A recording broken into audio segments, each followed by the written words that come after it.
Welcome to Ask For It, a podcast about owning your career from interviews to promotions and everything in between.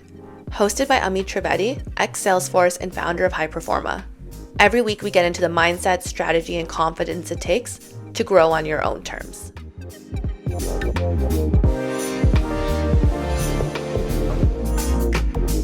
In today's episode, we're diving into a topic that comes up all the time in my conversations with clients looking for jobs. And the question is how do you actually get job referrals without sounding needy, awkward, or transactional? Because it can be awkward going up and asking like, hey, do you know anyone hiring? Or can you introduce me to someone? And you can get referrals. And it comes from a really simple but very powerful way to do it, which is actually just building connections. In this episode, I'm going to break down the secret to getting more referrals without asking them directly. Let's get into it. So first, let's talk more about why asking for a referral directly doesn't work most of the time. And let's be honest, most people do feel awkward, right, asking for it. And when they do ask, it often leads to nothing, or you get ghosted on LinkedIn by just asking like, hey, can I get a referral? I know you from here and there. And it's because it feels like a transaction. You're essentially asking someone to do something for you, put their reputation on the line to advocate for you, and all of this before you've built any kind of relationship with them. The truth is, people refer those who they trust. And trust isn't built through a one-line LinkedIn message or a cold email asking for favors. It's really built through real connection. So instead of asking, can you refer me? The better question is, can we have a quick coffee chat? And don't pitch yourself here. Don't ask for a job, but go into this coffee chat actually wanting to learn more about them, their story, their journey, their perspective. Because when people start to feel seen and heard, they will start to route for you. And then they want to help you. And that's where the real powerful referrals come from. So when you get into this coffee chat, like just ask for 10, 15 minutes, keep it short, don't take too much of the time, and use that time to talk about them. Ask them, say if you're from a similar line of work, say, how did you build your career? Or how did you get into this company? And at the end, ask them, do you have any advice for me? That's how you start to get people to start wondering, okay, I can help this person, I can mentor them, and then give them a referral. All right, so essentially what we're learning so far is relationship first, referral later. And let's get an example here. So instead of saying directly to someone on LinkedIn saying hey, I'm looking for roles, let me know if you hear of anything, try saying this instead. Hey, Sarah, I've been following your journey and saw that you moved from company A to company B. I'd love to hear more about that transition. Would you be open to a 10 to 15 minute virtual coffee chat sometime next week? And what you can take away from this is that there's no direct ask and there's no pressure. So you're really here creating a space for a conversation and not a transaction. And when you lead with this curiosity and genuine interest in them, you actually become quite memorable. And over time, you become referable. Okay, now how do we get them to actually refer you? All right, so now you're connecting with them, you're showing up, you're building a real relationship. There are ways to plant seeds for referral without asking outright. And here are a few ways. So one is to tell a quick story. People do remember stories more than they do resumes. So when you're having this conversation, it will turn to you eventually. They're going to ask you, what are you doing and all of that.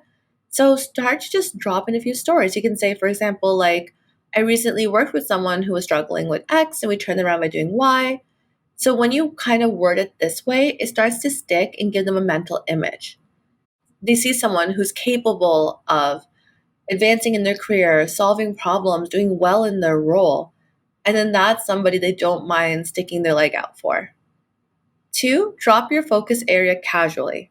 So while you're talking, you can start saying, for example, I've mostly been helping people in early stage startups land their first few key clients. Or I've been coaching a lot of mid-career professionals who are transitioning to tech. Certain things that are very specific to your industry, of course, those ones are more for coaching or within consulting. But choose one that's aligned with you and aligned to the person you're talking to for the job that you want to get into.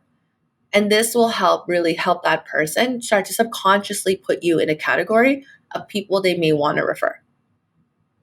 And number 3, always follow up. Don't just leave the coffee chat without keep cultivating that relationship. And in the end, you still want that referral, right?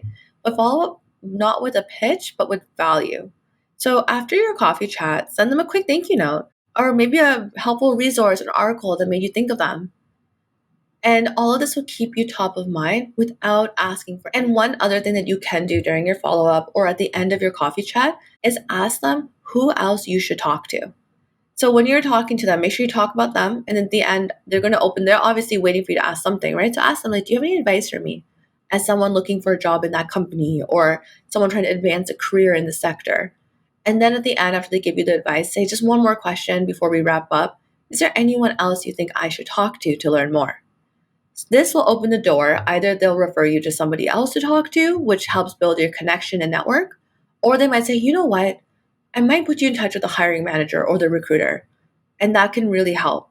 And see here how you never ask directly for a referral, but most of the time, by cultivating a relationship like this, you will get that referral in the end. And so the magic part of all this is that referrals don't come from the people you ask, they come from the people you connect with. When you build a relationship, they're going to remember you, they're going to trust you, and they're going to want someone in their circle that needs what you do. They're going to start passing your name along because they genuinely want to. So keep doing great work, stay curious, and show up. And remember that referrals are a byproduct of trust. All right, now here's a quick action plan from today's episode. 1, think of 1 or 2 people you admire or you're connected to on LinkedIn and reach out. And remember not to ask for help, but to have a genuine coffee chat. 2, in that conversation, be curious. Ask about them, their journey, their challenges, and be real, be yourself. And then later, follow up. Stay in touch with them. Maybe send them something valuable that you guys discussed. And just keep connected. And that's how you're going to stay top of mind.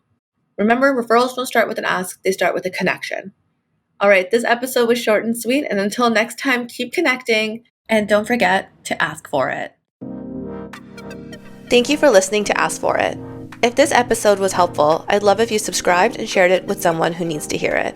And if you're ready for a bit more support, I do offer one-on-one coaching. The link's in the show notes if you want to check that out. Until next time, keep showing up and don't forget to ask for it.